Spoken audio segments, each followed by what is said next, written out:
Hi friends, చూసారా ఈరోజు మా ఇంట్లో వంకాయ చెట్లోకి కాయలు కాసినాయి. చూసారా కాయలు ఎంత తాజాగా ఎంత ఫ్రెష్గా ఉన్నాయో. ఈ రెండే మొక్కలు వచ్చాయి, చాలా విత్తనాలు వేసాం. బీరకాయలు కూడా కాసినాయి, అగో బీరకాయలు చూసారా. మొత్తం జామ చెట్టు అంతా అల్లేసింది బీరకాయ పాదు. మొత్తం ఉసిరికాయలు కూడా గుత్తులు ఉన్నాయి చూసారా.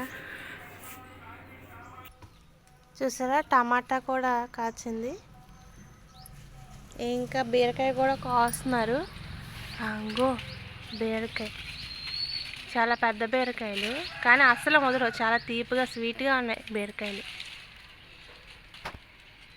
ఇగో చూసారా, అంత పెద్ద బీరకాయలు ఉన్నాయి. ఇంకా చిన్నది, ఇంకా పెద్ద బీరకాయ పైన ఉంది, అందట్లేదు అనేసి ఇంక ఇది కోసేసాం.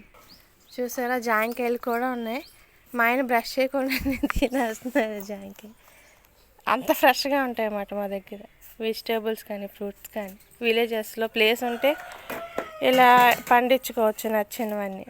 Okay friends, thank you. ఎవరైనా కొత్త వాళ్ళు ఉంటే సబ్స్క్రైబ్ చేసుకోండి ఫ్రెండ్స్. ఇంకా కొత్త వీడియోస్ ఇంకా మాకు చేయడానికి హోప్ వస్తుంది.